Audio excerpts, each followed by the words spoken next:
meeting of the Prior Lake Spring Lake Watershed District. We will call it to order and begin with the Pledge of Allegiance.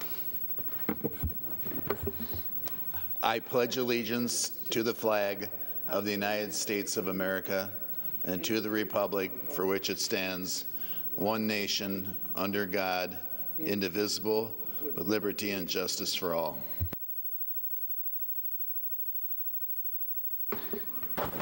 Thank you. The first order of business is public comment. If anyone wishes to address the Board of Managers on an item not on the agenda or on the consent agenda, please come forward at this time. Turn on the microphone and state your name and address. Seeing none, Glenn apparently doesn't have any comments tonight. We will proceed to item number 3.0, which is approval of the agenda. Are there any additions, corrections, or deletions, or a motion to approve the agenda as submitted? I move to approve the agenda as written. Second. So moved by Manager Breitbach, seconded by Manager Hennis. Are there any other comments? All in favor? Aye. Opposed? There are 5 in favor, none opposed. Moving right along to other old or new business, we'll start with the manager presentations. Are there any presentations from the managers? Mr. President, if I can just review this. We had 3 managers go out to a little tour of the property my sister and I own on the south shore of Sutton Lake Boulevard, where a water diversion terracing program was done to minimize the amount of soil runoff, water-laden soil runoff into the South Sutton Lake wetland. We also went across the road and observed another area that has another grass waterway cut into the field for that very reason. We finished up by going over on 282 and talked with a engineering representative of the company that's, I think it's True North Energy, that's begun to install a solar farm. It's on 282 just west of Jordan, just a short ways past Minnesota Valley Electric Co-op headquarters. And about a half mile further down, continuing on east of 282, is another spot. The first one, the one that we were standing on, is 4 megawatt, and the one further east is 3.5 megawatt. They're all stationary panels that will face south, and we were given a rough idea of the first one. I think about 45 acres is 1,400 panels. It was very interesting, and I got a assurance from the engineer that they'll contact either Diane or myself when it's pretty much finished, which is due to be in November, and we'll be able to do another tour out there if we care to kind of see what the finished project looks like now that we've seen what the beginnings. Right now it's just silt fencing and equipment being staged. No real construction has begun. I know Fred and Charlie couldn't make it, but maybe they can make the next one. Thank you. Thank you. Any other manager updates? Go ahead. Mr. Chair, at the Scott WMO, what I thought was of interest was it's one of the newer commissioners on that panel started quizzing Paul and the staff about tile regulation. And I thought it was interesting. And, you know, not a lot of people talk about it. It's I don't know if it's the elephant in the room, but it's a big, you know, topic that people think, how negative should it be allowed, all this good stuff. And so what Paul had the Scott SWCD prepare a memo, essentially just outlining what are or are not in place as far as rules and regulations about tiling. And it goes through what watershed districts permit for it, and how do they permit for it. And it was just kind of a high level, because it kind of sounded like there may be a little bit of support from that organization to start thinking about possibly regulating tiling. But before that ever got anywhere into, an ordinance or a rule, there would be this whole process of statement of need versus benefit, and it would be a long process. But the ball has started to at least inch forward, and I thought it was interesting because, nobody talks about it. So just thought that was interesting. And so what I think I can do, if you want, is I can make a copy of the memo or give it to staff, and then they can pass it around, because I think it's interesting. Did you get a sense when we were at the MOD conference last fall, I think Yellow Medicine County, they were talking about 300,000 or 400,000 feet of tile being put in 2017 or 16. Did you get a sense that there's a lot more being installed today here? Yes. So There is. It's peaking again? Well, I don't know about a trend line, if it's more or less, but it's still happening on a regular basis, for sure. And I would suspect a lot of that ends up in our favorite ditch. Yeah, good portion of it, I think. And I mean, the science is, some to show maybe that it's not so bad. Maybe it's, it's a connotation. Maybe it's, but I just thought it was interesting that the topic is now at least getting broached in our neck of the woods, if you will, so. Could be future storage or some impoundments. So, no, I was just one more comment, I guess, on the buffers. There is, Diane, I think I sent you a comment that there's a hearing in Burnsville in September, part of the governor's series of hearings. And I don't know whether we should talk about being represented there and what value at that point it would have. I think those hearings have already started, or those meetings have already started. Mr. Chair and members, I know that some of our managers went to, was it that 2015, the water summit that the governor held. And I think it was just who was able to go went. I don't know if you have to do anything formally, but I think you do need to register for it. So what I can do is get it around to everybody. Good. Manager Spitzmuller.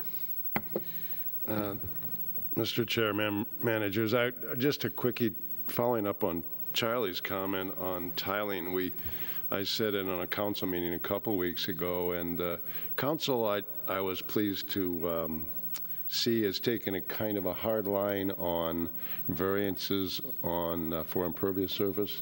There was a big home that's going up on Paradise Bay, which is the far north end of the lake, and the new council upheld the owner was appealing a planning commission decision to deny the variance, and the council did uphold that denial and shot down the current planning. So the guy's kind of back to the drawing board. But I see the new with the new mix on board here. I think there's a little more focus. I mean, maybe a little more conscious in terms of consciousness of water quality issues.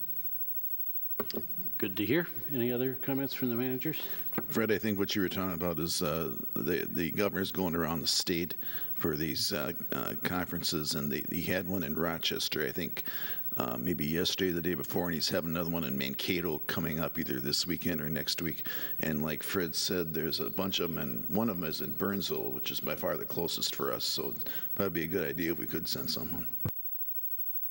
At least the Burnsville one is not until September, so he must be doing this every 2 or 3 weeks. So anyway, certainly a high priority for him. Okay, moving on to programs and projects update from the staff.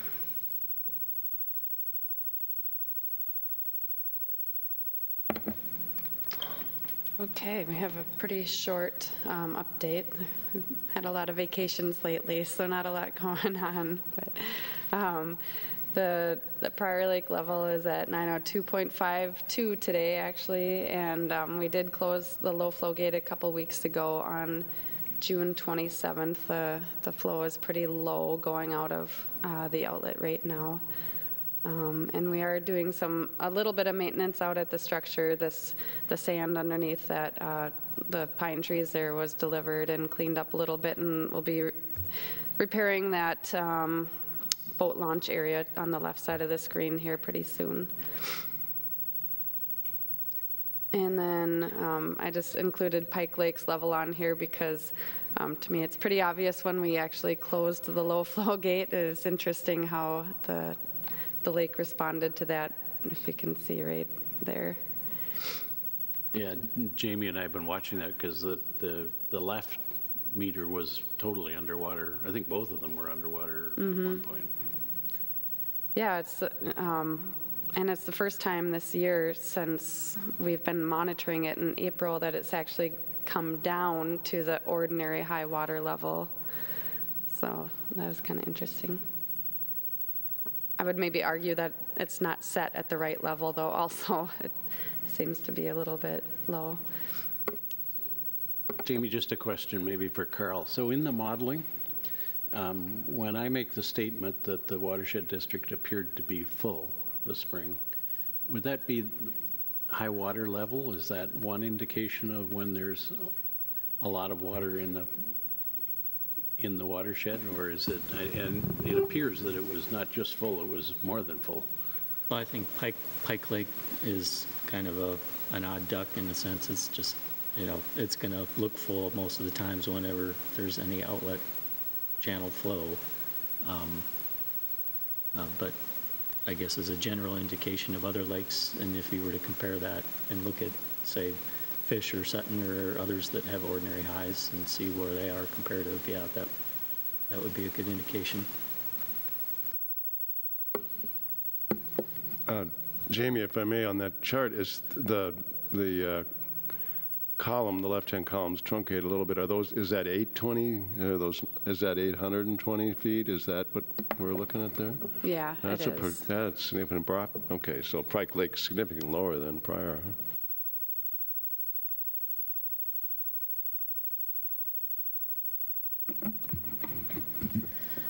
All right, so I just have a quick regulation update for you.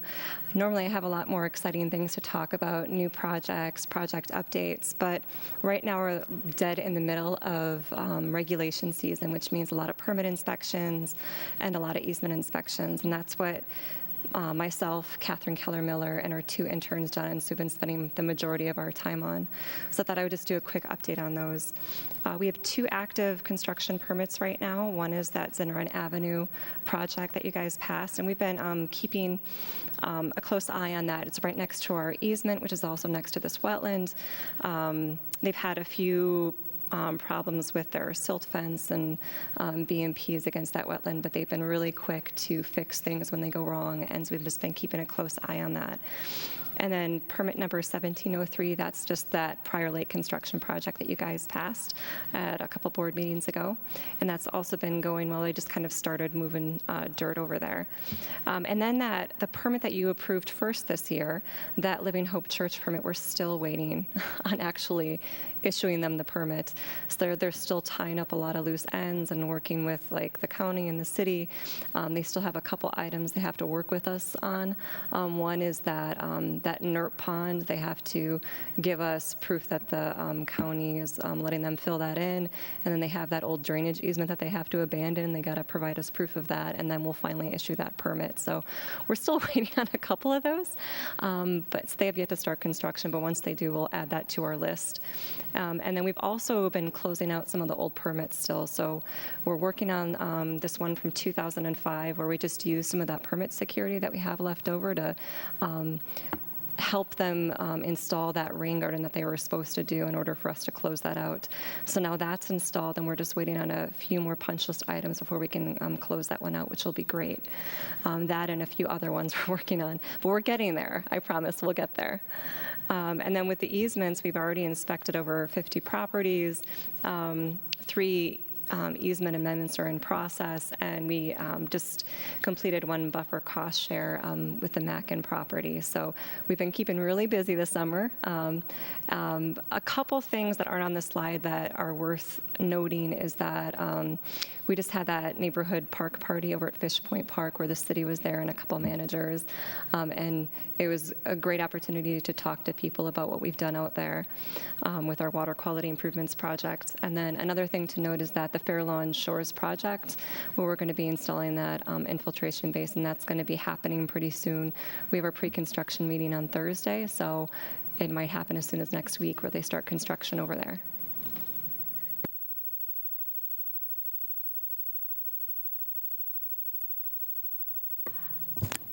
The Prior Lake outlet structure has a couple things that we're working on. The memorandum of agreement that was made in 2006 between the City of Prior Lake, Shakopee, our district, and the Shakopee, Metawakan, and Sioux community is being looked at for revision. We've come up with some housekeeping revisions. There's been more information we've gathered since then. And so we're going to be having another cooperators meeting pretty soon. We had to cancel the last one this week, but we'll be scheduling another one, and we'll go back to see how people want to proceed with it. We are still moving ahead with the operation and maintenance manual revisions. That is the manual that talks about the low flow gate and the procedure that's used to be used by the district in when to open it. We're working with the DNR on that, and once they have given us the thumbs up, then we'll get it out to our shareholders within the district so that they can provide comment on it. So the dam procedure review is also in the process of being revised so that once the staff of the city and the district agree on what procedures we'd like to have in place, if we need to put a dam in, then we'll send it over to the DNR again to get their view on it and see if they'll be comfortable with those bullets. So that's where we're at on that. Manager Spitzmuller. Yeah, thanks, Fred, and Diane and staff. I made a comment during the workshop. You know, the property to the right of the outlet structure has been demoed, and it looks to me like maybe another Miller property in the making. There's about a 30-foot pile of dirt there now. They've done some significant excavating behind the old structure. Huge pile of dirt. There is silt fencing, but I think you guys should be a little cautious going down the hill there, because it's a monster pile of dirt up there. If we got some significant rainfall, I don't think the silt fencing is up to the task of holding all that dirt back.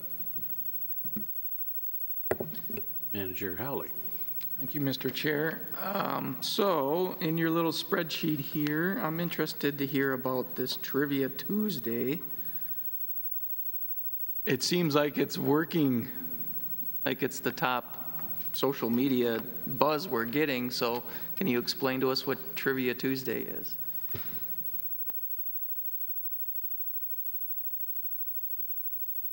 Yes, we've asked Catherine to be a backup to Amy, who is a backup to Steve Pawnee. So we have plenty of people available to record our meetings.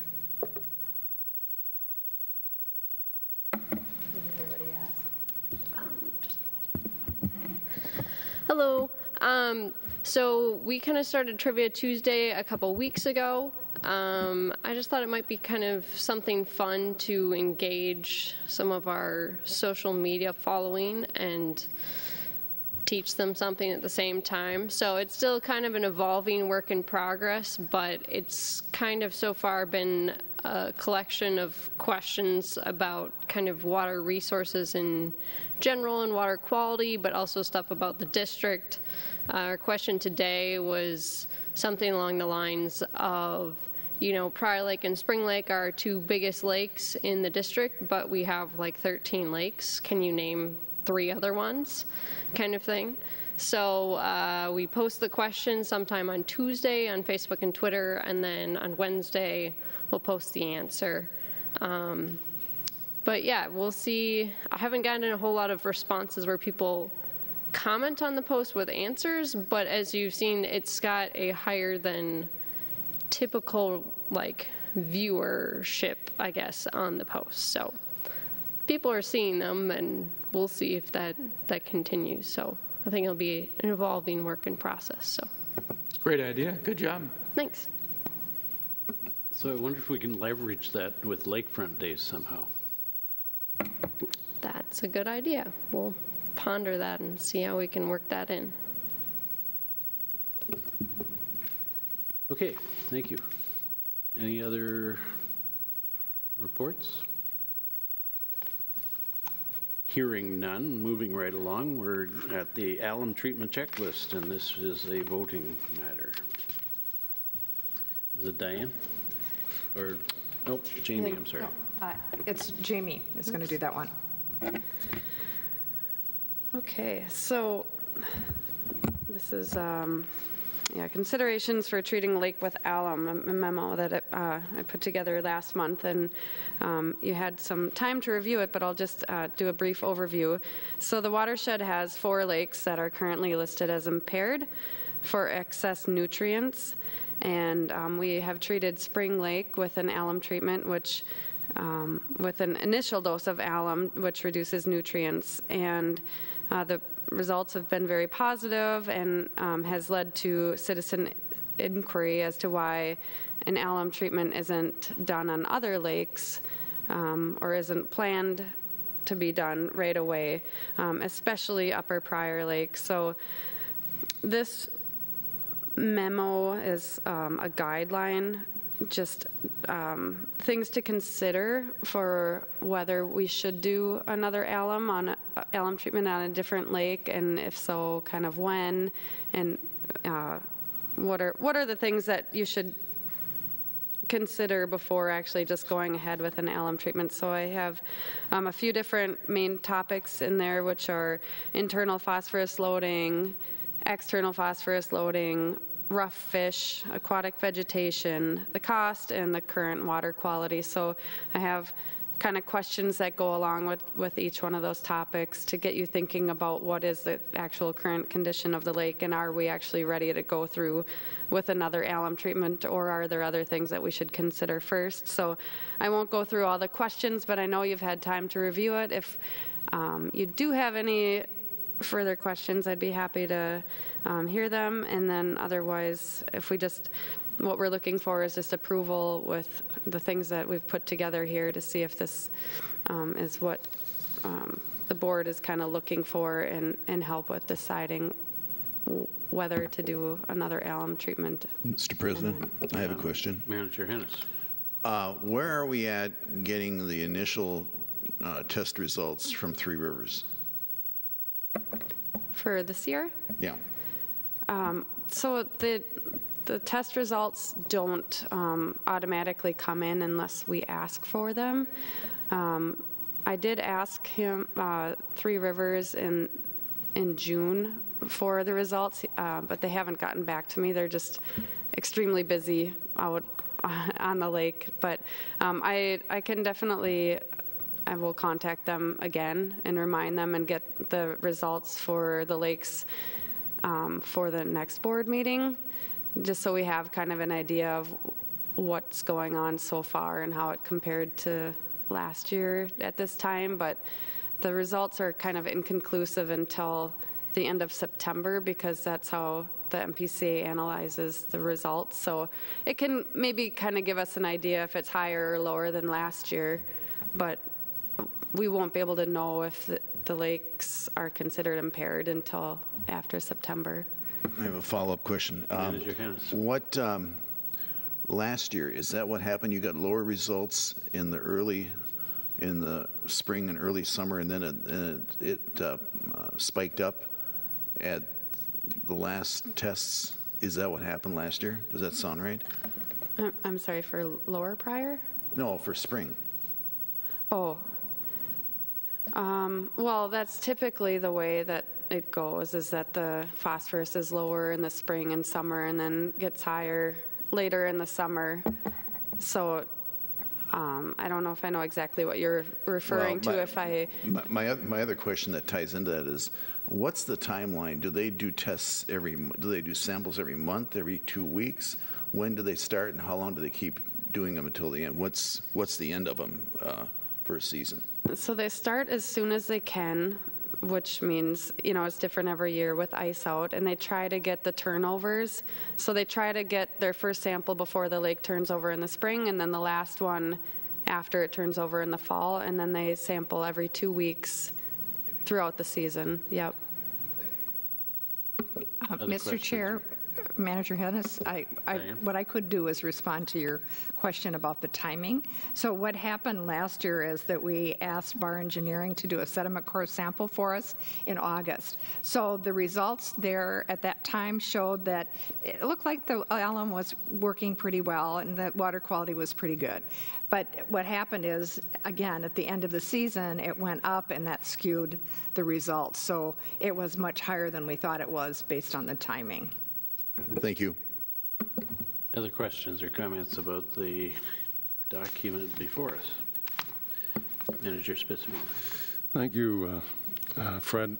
Just one comment. I think overall, I'm pleased with the document.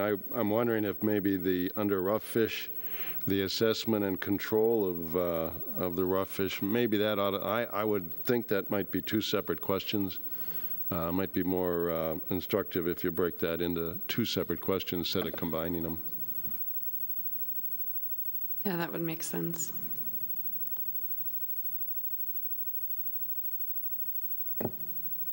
Manager Howley. Thank you, Mr. Chair. So you're asking us to vote or adopt on using this checklist as we move forward, right? And Yes, Mr. Chair, Manager Howley, yes. The purpose of this is for you to put it into action right away because we're starting to go through our budget. yes, and we're already kind of, over the past year, kind of done this informally about lower prior or upper prior already, thinking about when should we do it, should we do it, should we think about budgeting for it, right? So I presume if this gets adopted, I mean, as of tomorrow or next week, you would run through this checklist and actually answer it for upper prior or not? Mr. Chair and managers, yes, I think that at our next workshop, we should run through this checklist with you because you're going to need to make a determination if you want to do an alum treatment for any lake for the next budget. Yeah. I would think, and again, I don't know if it's possible to do it, but I think it would be intuitive information if we looked at Spring Lake at the time of when the previous board approved the alum treatment, how did it score out under these exact same questions?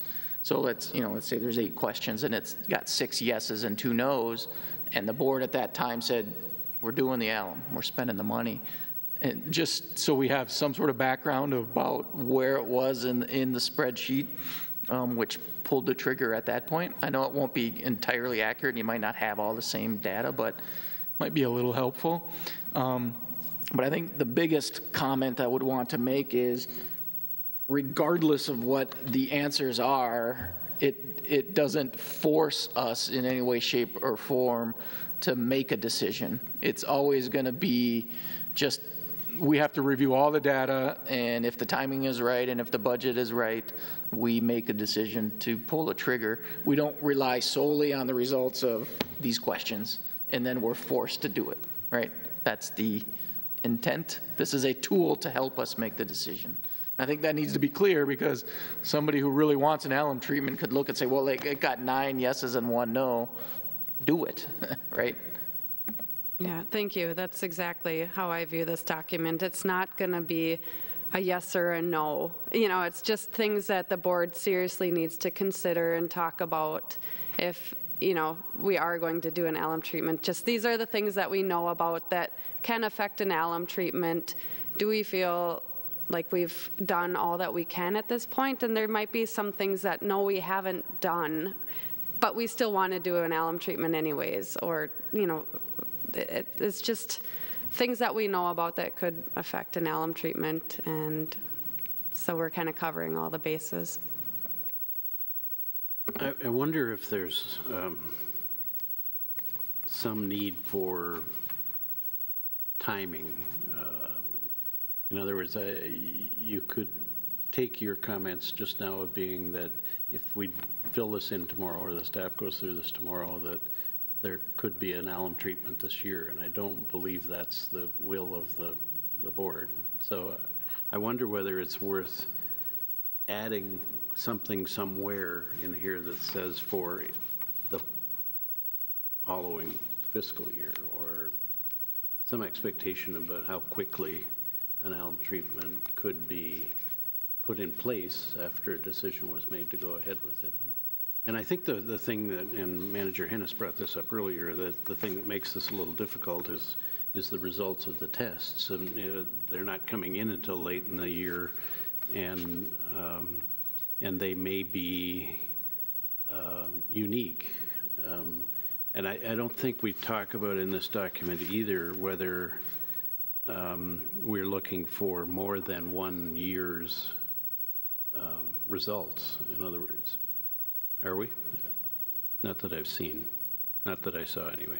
So, you know, would we want to say that we would consider more than 1 year's results? Again, one of the comments I made was, is this a document that we would want to, and I don't remember whether there's a place for it on the website, but a place where you would put this document on the website? Is that something? I think we initially talked about this as a document that the board could use for its own internal work and decisions, and I think that's still appropriate probably, but I think we've all been worried about expectations and not raising expectations, and we just need to be careful that there's nothing in here, as you say, if it's 9 out of 10 or however many questions are here, that most people would say that seems like ready to go, let's go. But maybe, I'm sorry, but maybe, do you need some direction from us on how this document will be used? Mr. Chair, managers, I don't think so. I think that we designed this for your purposes, to give you some guidance, as Manager Howley said, to make you feel that you have a better understanding of the whole picture, and then you make a decision based upon, a consideration of that and other things. So, and certainly we can put it on the website so that other people can see it, and we can put that caveat, that, this disclaimer, that this is one of, just to be used as a tool, not a decision maker on whether or not to do an alum treatment. We can also indicate on here that this is to be used in consideration of alum treatments in 2018 and beyond. All right, let's let the board members just think a little bit about that, and maybe at the next board meeting we can talk about the website and whether we want to actually put it on the website, or what kind of availability we want. I think I'm not afraid of letting people know we have this checklist, but I think it does take some interpretation. Manager Breitbach. Mr. Chair, I guess I see if there's one thing that would help maybe clarify or not clarify. In the second paragraph, the last sentence, where says, yes, answers are in favor of an alum treatment, if maybe that was just struck off. So leave it as a guide for board decisions. Do you see on the front page? Second paragraph, last sentence, where it says, yes, answers are in favor of alum treatment. I think when I read the questions, it didn't say whether you were in favor of the alum in the questions, either yes or no. It just said, are these things being done? Have you looked at it? So I don't see that the yes answer is in favor of alum treatment, and maybe that would help clarify that 9 answers yes and 3 no doesn't mean an alum treatment.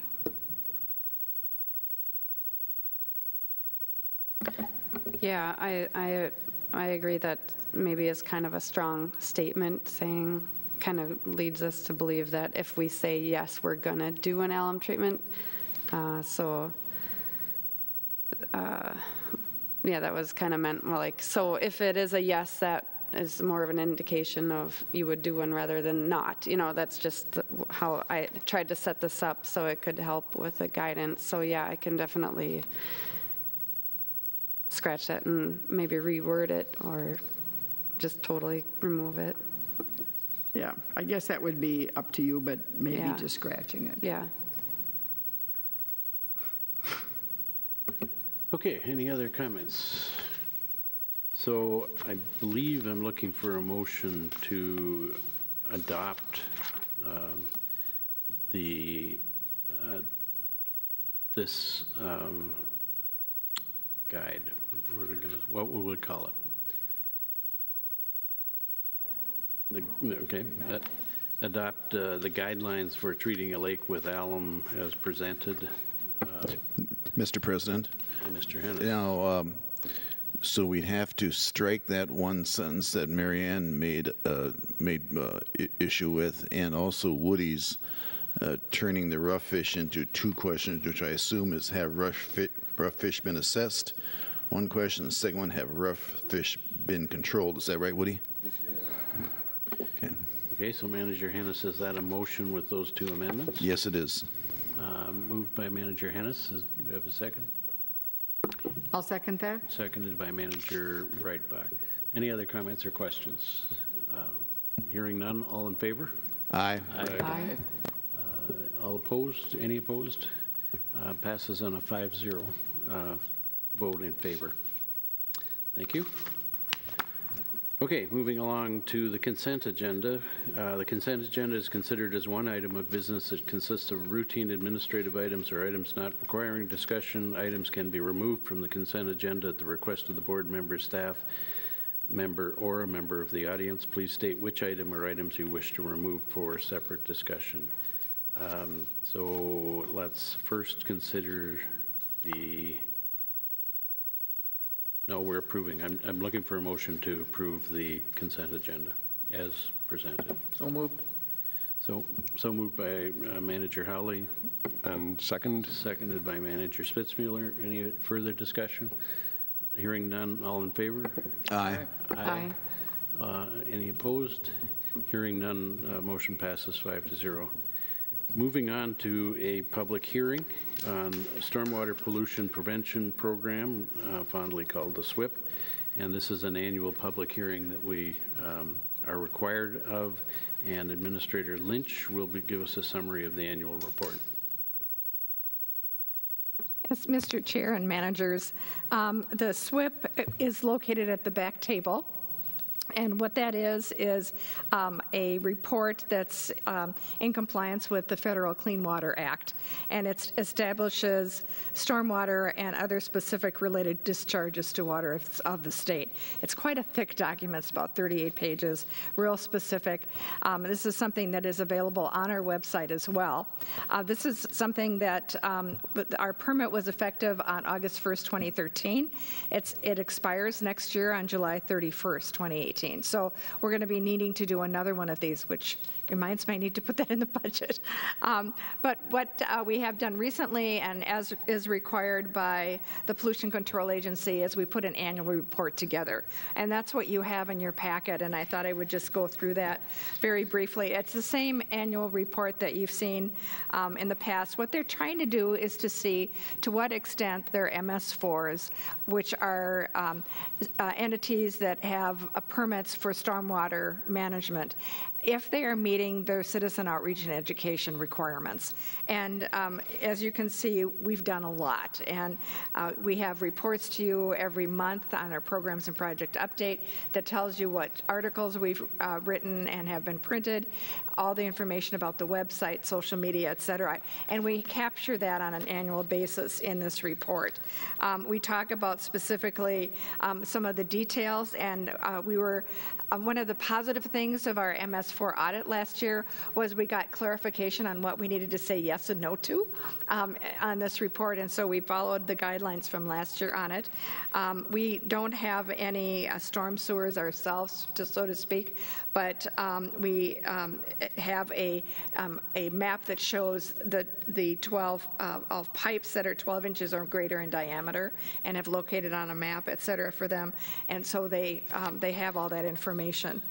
We have done some construction site permit reviews, and we had quite a few this year. We had 20 verbal warnings that were issued, and violations we placed were 10.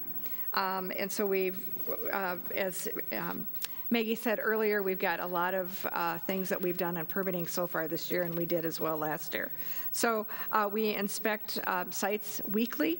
And we have 2 people doing that. We have Maggie and Catherine. However, now that they have 2 interns working through August with them, they've also trained them to do inspections with them as well. So, and then it talks a little bit about pollution prevention and good housekeeping.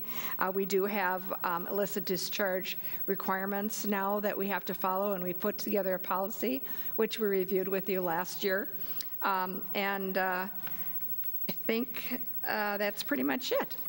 So the Pollution Control Agency does review these, and we'll hear from them if there's something that they have any questions on. So any comments or questions from the board? Manager Howley? Thank you, Mr. Chair. Maybe you said it as your first thing and I didn't catch it, but this is due to the fact that the outlet channel is an MS4, correct? So this isn't our district, this is us as part of the JPA MOA as the outlet channel. Yeah, Manager Howley, yeah, it's kind of, it's a very an unusual situation, and when we had our audit last year, the person that came to do our audit really had to check on why in the heck we are an MS4, and because he thought we really shouldn't be, but when he came back, he said, nope, you are. It's a stormwater conveyance system. So when we put our information together, we are not specific, except for the work that we're doing on the channel for FEMA. We're not specific, saying, these are, the outreach and education that we do is just for the outlet channel. We include everything that we do in the district in the numbers that we indicate here. We work with SCWEP, the Scott County, the joint education effort with entities within Scott County. We include that information that they put out for us. We include the workshops that they conduct for us. So it's pretty much, like I say, all-inclusive. There is some overlap in the Bowser annual report with the MS4 report as well. Manager Howley, you good? So if just to be clear, if we didn't have the outlet channel, we would not submit this document. Mr. Chair, managers, that's correct. If the Pollution Control Agency told us that we no longer were an MS4 because of changes in the MOA, then you're right, we would not have to prepare this report any longer. So a typical watershed district is not an MS4. That's correct. There are several out there that do have conveyance systems, and Carl probably knows better than me how many. Are there? There's a handful, right? I'm sorry, could you repeat the question? Oh, I'd say probably it goes 50-50. Yeah. For And one what, reason or another, in their case, what triggers that? They may have another stormwater management pond and system that they built and own and operate. Yeah. Great. Any other questions or comments? So, Administrator Lynch, am I closing the public hearing? Mr. Chair, yes. All right, hearing no other comments from the audience, we will close the public hearing on the Stormwater Pollution Prevention Program annual public hearing. Okay, moving right along, we're now at the Treasurer's Report. Manager Spitzmuller, I'm delighted, and it's only 6:45. Hey, we're doing good then. All right, so the news for this month, we did get our first half of the levy deposited, ACH from Scott County in the amount of $674,494. That was deposited mid-June. The surprise was it was about $24,000 less than the $698 that we expected, and we discussed this with Commissioner Beer earlier at the workshop. Maybe he'll run this to ground a little. But the story I got from Scott County's auditor is that their first half payments came up a little short. So as a result, our first half payments a little short. It's interesting because, as we mentioned, the board workshop, last spring, the situation was reversed. We got people were extra putting in full year payments for the first test, and we got a little more money than we anticipated, so we don't know what's going on. Anyway, we're looking really good. I think our situation, Northland hasn't changed, about $850,000 there, split into $300,000 cash and about $550 in securities and bonds. We're at currently about $887 at Klein Bank, the checking account. We shut down our savings account there to avoid additional charges. The district, the expenses are running behind our plan. We're at this point halfway through the year, about 39% spent against the district funds and about 12% spent on the JPMOA, which is not unusual. So total about 38%. Klein Bank's situation there in the green at the bottom, we started at 285 and we're up to about 887 deposited at the bank at this point. So I think we're in relatively good shape. Chris's report shows that we're tracking fairly well in most of these areas. You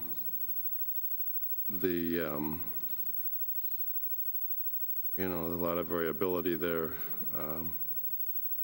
but for the most part, I think we're looking fairly good at this stage of the game.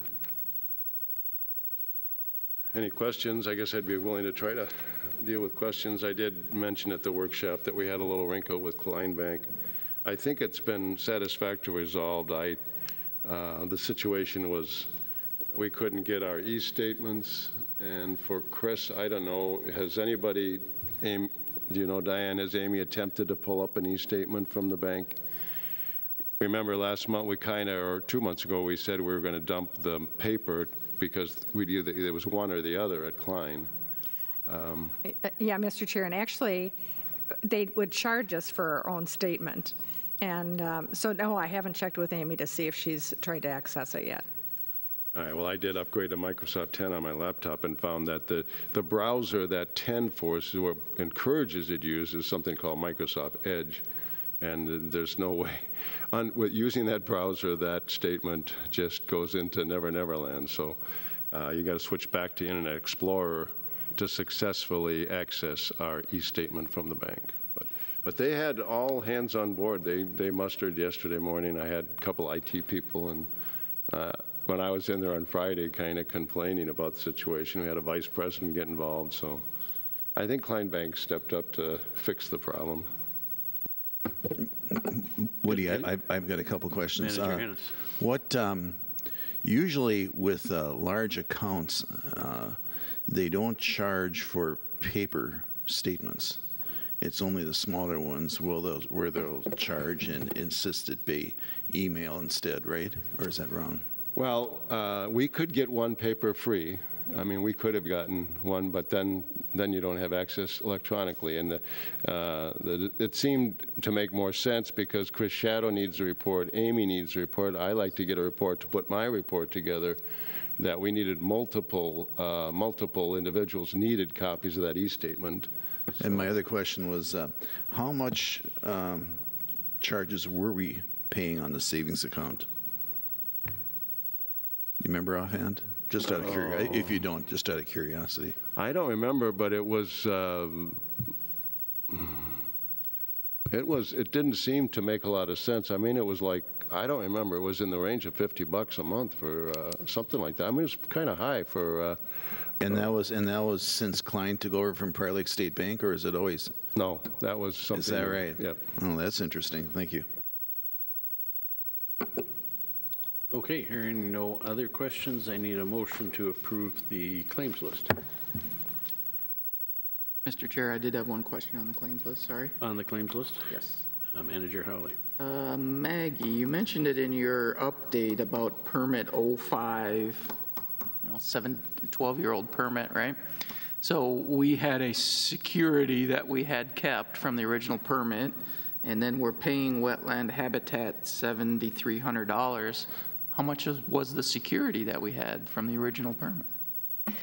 Mr. Chair, Manager Howley, it's a $19,000 security. Okay, so that we're covered. holding. Oh, yes, we're Okay. very well covered. Thank you. Thank you. Any other questions on the claims list? Is there a motion to approve the claims list as presented? So moved. Manager Howley, I'll second. seconded by Manager Spitzmueller. If there's no further discussion, all in favor? Aye. Aye. Aye. Opposed by nay? Hearing none, motion passes 5-0. Okay, upcoming meetings or event schedule. Diane, you sent out a note on Lakefront Days. Did you get everything covered? Mr. Chair, no. We need a few more people.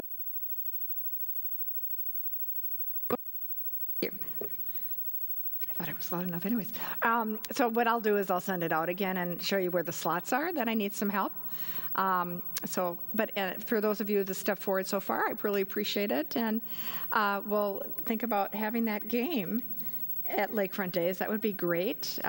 We are going to use the game that we've used from the SWCD, which is like Where Your Water Goes, you know. It's always been really popular.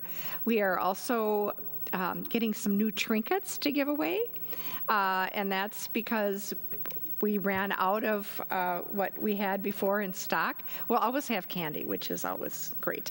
But we are going to have some little cinch bags that are quite popular. You can wear them like a backpack. We're going to have some rain gauges and little ones. And then we're also going to have pens that have their stylus on them. They'll all have our logo.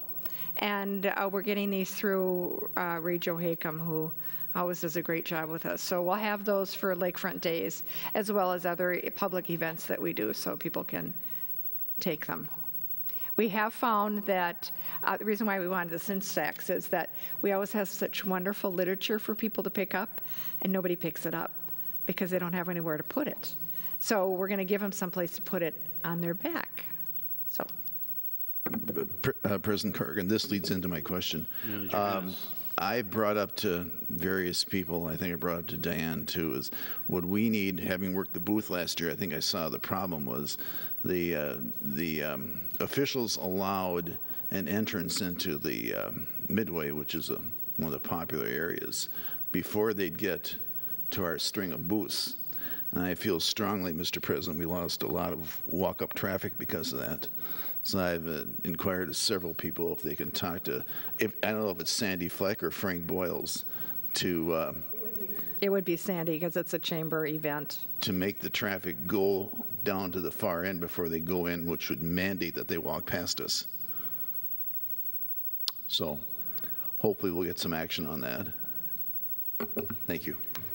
Sounds very democratic. Well, are you looking for a motion to approve that? You know, as a nonprofit, we get a discount rate, Kurt, so. Mr. Chair? Manager Lynch. Administrator Lynch, sorry.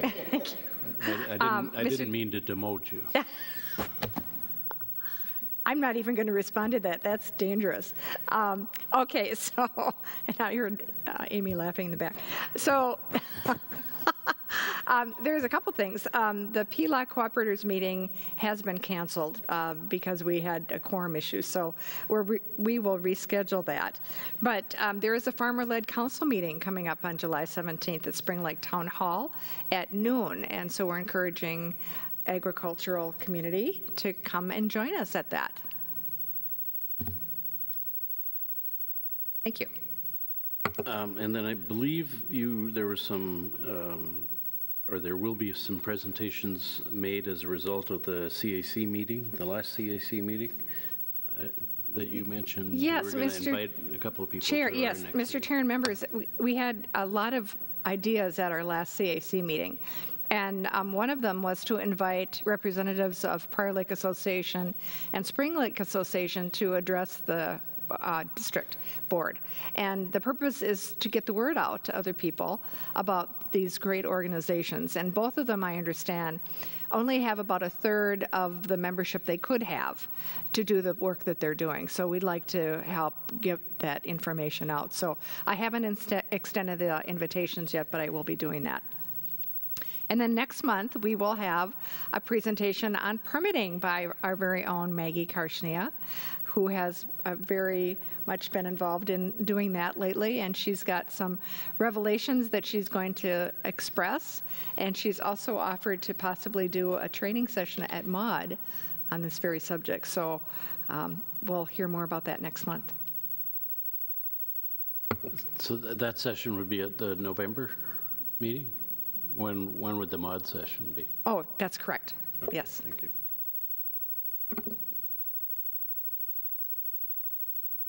I was also going to mention, I should have done this in the manager's report, that we did have a meeting with Bill Reynolds, who's the newer administrator from the city of Shakopee, and also with Frank Boyles from the city of Prior Lake today, just to catch basically Bill up to speed with some of the background on the MOA and the outlet channel. And I think it was a productive meeting. There was some questions about the past, but more encouragingly, some suggestions for the future. And I think having their involvement from a policymaker's point of view will certainly help make sure that we don't stumble along the way, and especially as we look at either revising the MOA or replacing the MOA with something else.